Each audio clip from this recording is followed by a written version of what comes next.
bersama, belajar dan bergerak. NJH Agri Connect, jembatan ilmu dan aksi. Bersatu membangun petani mandiri. Untuk negeri kita raih prestasi.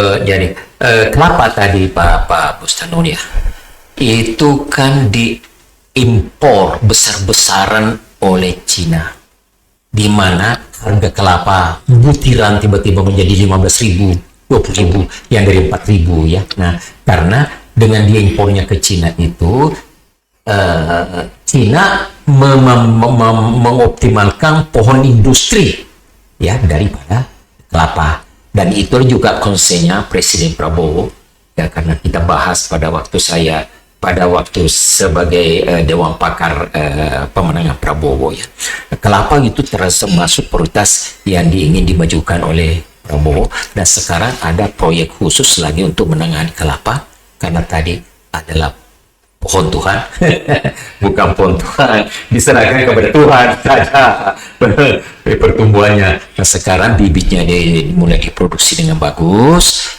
kemudian untuk disebar kepada petani.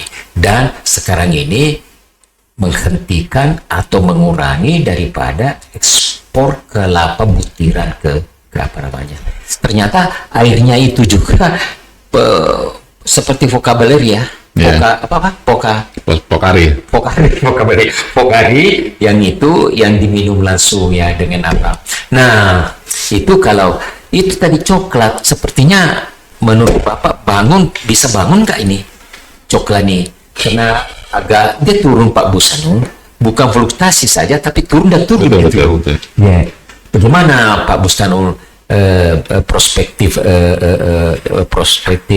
daripada coklat ini bisa kita bangunkan ini? Ya. Baik, yang pertama dulu, yang berat-berat belakangan ya, itu yang ekspektasinya tinggi. Jadi pemirsa sekalian ya, teman-teman Yampi, karena ingat Presiden mengeluarkan Impres, kalau nggak salah Impres 1 2025 ini ya, entah nomor 2 atau 1 lupa, nanti dicek lagi, tentang pembentukan Satgas Hilirisasi. Satgas ini dipimpin oleh Menteri SDM Bahlil, karena dikaitkan dengan energi ya. Jadi singkat cerita, setelah mereka ada tim di sekretariat yang melakukan kajian, ketemu 18 komoditas prioritas 2025. Dari 25 komoditas itu ada nikel, ada dan lain-lain. 6 itu pertanian. 3 itu adalah tadi sawit, kelapa, dan yang ketiga kira-kira apa? Saya juga kaget ternyata pilihan yang ketiga. Kelapa? Salah. Pala. Mengapa pala? Karena di Indonesia Timur. Saya menduga ketiga itu kakao. Jadi yang dipilih oleh oleh Satgas, kelapa sawit, kelapa, yang ketiga pala. Tahun depan mungkin bergeser karena jadi kelapa ini betul-betul akan dijadikan seimbang antara produksi untuk food dan untuk fuel. Fuelnya nanti saya sudah baca rencana kerjanya, roadmapnya. Di energinya nanti akan menjadi salah satu produsen seperti untuk bioaftur tadi yang saya sampaikan. Lalu untuk foodnya tadi untuk penyediaan konsumsi segar, kemudian tadi untuk milk, untuk laktose intoleran, bahkan untuk produk-produk yang air kelapa dan lain-lain. Jadi itu yang menjadi garapan tahun ini. Apakah nanti bisa dilaksanakan, kita harus dukung. Nah, mengapa kakao tidak dipilih menjadi tahun ini, katanya baru tahun depan? Karena akan fokus 2 hal, Bang Jafar. Satu, akan menggenjot produktivitasnya. Apakah tadi masih ada harapan? Kalau produktivitas minimal bisa dipertahankan, syukur-syukur bisa sampai 1 ton per hektar, kita baru bisa menjawab bahwa ada perspektif tahun depan. Tapi kalau kita melupakan, bahkan nggak pernah diurus, artinya diurus itu macam-macam, bahkan harganya sedang tinggi loh sekarang, 150.000 bisa lebih ya. artinya harus ada insentif bagi petani untuk membeli biji kakao dengan harga yang tinggi. Kalau itu tidak dilakukan, saya berat untuk berharap bahwa itu bisa menjadi harapan baru. Nah, bagi petani kan simpel. Jika harganya tinggi, ada kepastian pasar, bahkan ada jelas pembedanya antara yang difermentasi dan tidak fermentasi, itu petani akan merasa terbantu dan itu baru kita bisa bangkit lagi. Satu lagi, ada faktor asing. Asing ini sangat berkepentingan untuk memperoleh pasokan biji atau whole bean dari kita. Bapak Ibu sekalian ingat, teman-teman yang ingat ada perusahaan Amerika Serikat ya, saya sebut ya Mars ya. Mars itu sudah lama invest di pendidikan petani di Sulsel terutama dan Sulbar dan sedikit di Lampung Timur untuk tadi meningkatkan produktivitasnya, mulai dari pangkas sering ya, kemudian petik yang matang dan lain-lain. Ya, betul. Dan jadi mengapa asing sampai ikut serta? Saya ngobrol dengan beberapa petingginya mereka tidak ingin kejadian di Malaysia terulang di Indonesia. Di Malaysia itu tahun 80-an pernah kakao itu booming dan menjadi salah satu produsen besar. Hari ini kakao sudah mulai ditinggalkan pelan-pelan. Karet masih dipegang oleh Malaysia. Mengapa? Karena di sana ada penyakit yang rupanya dianggap sepele awalnya. Ketika penyakit itu menyerang hebat dan banyak petani mengganti, termasuk yang PPP-nya mereka ya, yang perusahaan negaranya juga akhirnya kewalahan juga, dan pelan-pelan mereka lepaskan. Dan bagi perusahaan asing ini, mereka tidak ingin kejadian itu terjadi di Indonesia. Jadi bahwa karena logikanya masuk akal bagi saya. Sampainya nanti itu dia tidak ngerti. Betul, jika sampai biji kakao kita tidak jual ke mereka, perusahaan mereka mati. Simpel. Jadi bagi mereka kakao Indonesia katanya sih itu yang lebih memberikan nuansa rasa dan sangat baik dibandingkan kopi lah. Ya, betul. Dibandingkan kakao Pantai Gading, ada agak beda di situ. Ternyata memang, Mbak, seperti kopi, kakao, dan juga beberapa rempah itu sangat-sangat tergantung di agroklimat ya. Spesifik benar-benar. Kopi saja itu beda 1 meter ibaratnya, itu sudah lain anunya. Betul, sangat beda. Betul. Jadi saya perhatikan betul waktu saya ke Sulsel itu, saya ke perbatasan Nrekang dan Tanah Toraja ya. Itu Di sana, waduh. Jadi beda, sedikit beda, lembah pun beda. Tapi karena saya belum pernah ke situ lihat. Jika belum pernah ke sana, teman-teman Yampi, pergilah. Itu minum kopi yang luar biasa. Jangan di pasar Minggu kopi dong. Kalau luar biasa.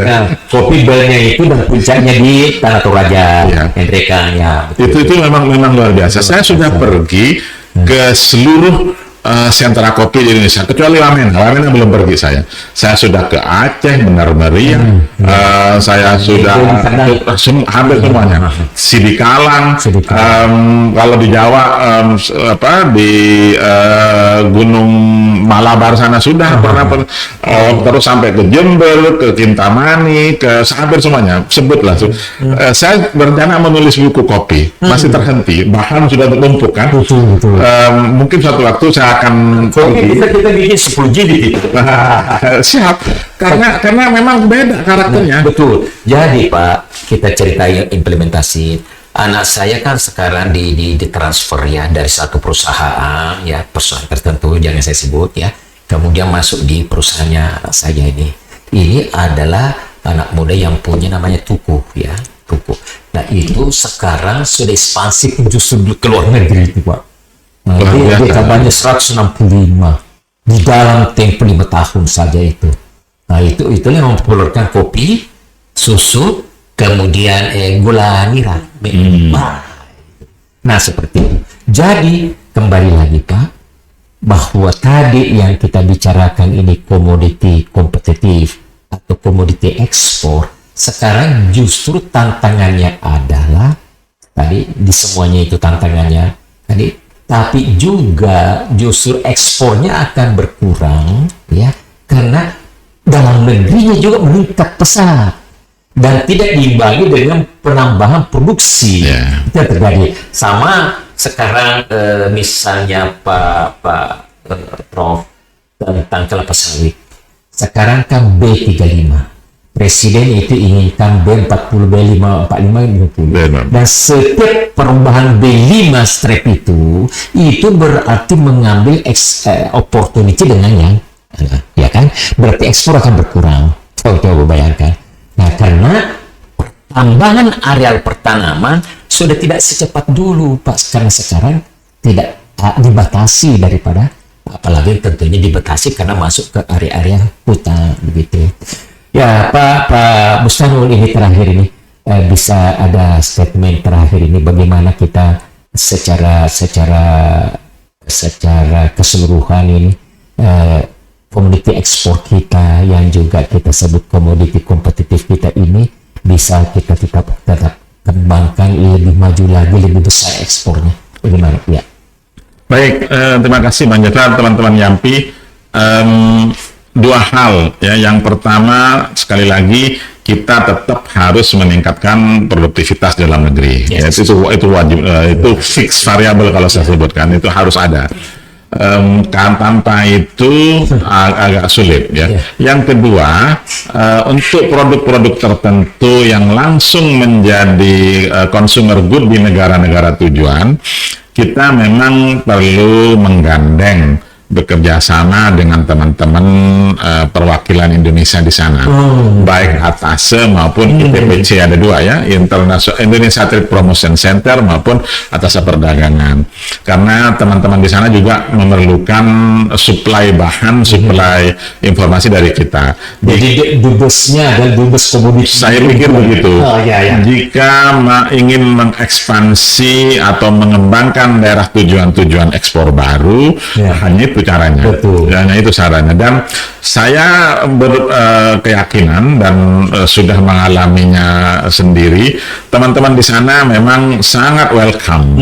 Jika jika teman-teman pelaku Indonesia di sini, baik swasta maupun asosiasi petani, yang ingin mencari bisnis partner baru di sana, baik dimulai dari yang sangat simpel, mulai dari expo, pameran, atau kasih sampel, itu kosakata yang tetap harus ada gitu.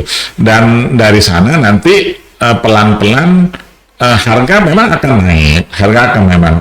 naik, dan sepanjang kita mampu menganalisis pasar secara baik, kita nggak harus risau dengan kebutuhan di dalam negeri. Memang untuk sawit tadi, karena seperti Bang Jafar sampaikan, Pak Prabowo, Pak Presiden sudah ambil keputusan untuk mengembangkan B40 pada awal tahun kemarin. Tapi kita tuh teman-teman di ekonom pertanian ya, dan para masyarakat kita ya, nggak harus B50 dulu ya, walaupun mampu nggak harus B50 dulu. Kalau B50 yang kita ekspor menjadi lebih murah, lalu nanti teman-teman yang menjadi partner kita, mitra kita malah protes dan harga makin tinggi, malah agak berat juga. Saya khawatir terus terang, seakan-akan kita dapat windfall profit dari situ, tapi belum tentu dalam jangka panjang. Itu yang harus hati-hati. Betul, kita sekarang harga sawit sudah PTBS, tandan buah segar sudah 3.000, bahkan ya paling rendah itu 2,5, sudah nggak jarang lagi di bawah 2.000. Tapi menurut saya itu juga karena memang tadi kebutuhan energi, kebutuhan untuk dalam negeri, hilirisasi dalam negeri juga tinggi. Tapi sepanjang kita mampu meningkatkan produksi produktivitas, kita nggak harus risau dengan hal tersebut. Itu sama, bukan hanya sawit, kopi juga, kakao juga, kelapa juga. Artinya kalau lahan makin terbatas, produktivitas per tanaman, produktivitas per hektar itu harus menjadi tugas di depan mata. Dan teman-teman di Kementan sekaligus juga di dinas-dinas, pekerjaannya masih banyak, dan saya pikir itulah tanggung jawab kita semua gitu. Pak Bustanul, yang tadi penambahan produksi itu kan dari produktivitasnya yang tinggi, yang kedua tambah areal. Jangan lupa tambah areal kan tidak mudah sekarang ini. Ya. Dan yang kedua peremajaan harus. Oh, betul. Nah, itu semuanya harus simultan sehingga kita selalu mendapatkan produksi yang minimal tetap atau meningkat. Ya. Nah, terakhir coba kita dulu tadi yang unik juga kan itu adalah kelapa. Bagaimana kita dengan kelapa ini? Baik, minimal kita mulai mengajak para petani untuk mulai merawat kelapanya yang ada. Karena Merawat ya. karena jangan lupa bahwa rhinoceros itu wanglung itu Ya. itu masih bisa menjadi hama yang mematikan. Satu, yang kedua, di pemerintahan dan teman-teman peneliti perkebunan, varietas kelapa hibrida yang pernah kita hasilkan tidak salah untuk diperkenalkan lagi. Karena jangan dimulai dari yang Modifikasi lagi ini. ya dimulai dari yang di depan mata lah, yang memang mampu melakukan itu. Kalau bisa dibuat seperti agribisnis skala terbatas saja, nggak harus berpikir tinggi. Thailand kalah lah sama kita. Jangan belajar dari jangan terlalu iri dari situ.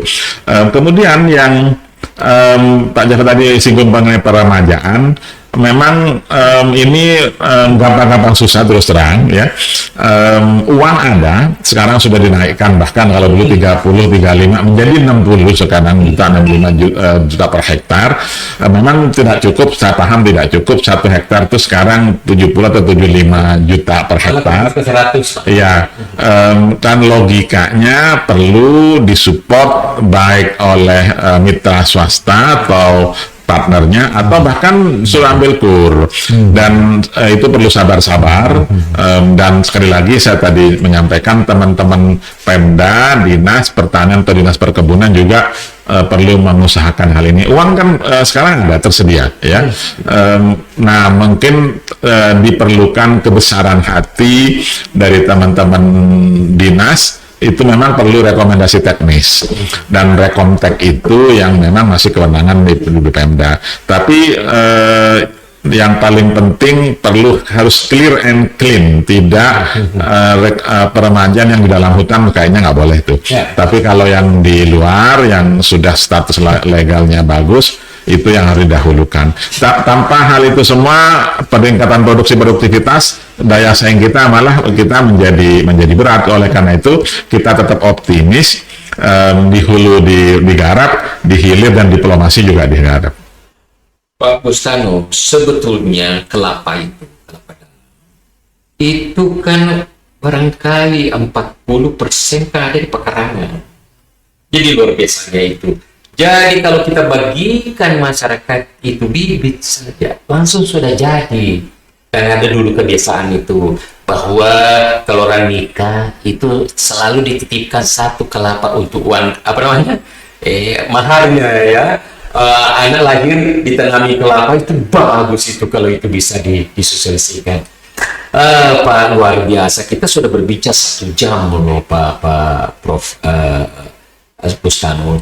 Nah, ada pesan-pesan terakhir nih, kata kunci istilahnya untuk teman-teman kita, terutama juga tentu yang bergerak di bidang perkelapaan, baik budidayanya maupun bisnis hilirisasinya. Baik, terima kasih Bang Jafar. Teman-teman YAMPI, terutama petani muda ya, atau calon petani muda, kesempatan di bisnis ini sangat terbuka lebar. Anda nggak harus berpikir punya lahan dulu, bahkan bisa memulainya dengan membeli produk petani, kemudian antara mengolah atau mengekspornya itu di depan mata semua. Tapi kalau saya boleh usul, jika Anda mampu mengintegrasikan dari hulu, tengah, dan hilir, dan disitulah integrated agribisnis yang mungkin menjadi masa depan dari Indonesia. Mohon tidak terpisah-pisah, mohon tidak bercerai-berai, karena daya saing kita ditentukan kemampuan kepiawaian kita sendiri juga dalam mengelola agribisnis. Luar biasa. Pemirsa, saya rasanya kita mendapatkan pencerahan tentang bagaimana komoditi ekspor kita yang tentunya sangat-sangat kita butuhkan, karena kita sekarang masih net ekspor kita masih cukup signifikan. Dan oleh karena itu, dan itulah penentu daripada PDB kita, dan akhirnya juga akan memberikan bagaimana income per kapita dari masyarakat kita. Ya, baik, kita terima kasih ini Pak Profesor Bustanul Arifin, ya, yang kita tahu banyak sekali tahu tentang pertanian, agribisnis, bisnisnya pertanian, dan kita insya Allah sepertinya baru pemanasan ya Pak ya.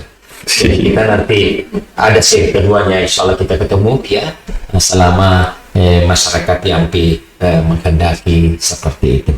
Terima kasih Pak Bustanul atas kehadirannya, atas partisipasinya, dan atas pesan-pesan kepada kita semua. Assalamualaikum warahmatullahi wabarakatuh. Waalaikumsalam warahmatullahi wabarakatuh. Mari bersama belajar dan bergerak. NJH Agri Connect, jembatan ilmu dan aksi, bersatu membangun petani mandiri untuk negeri kita raih prestasi.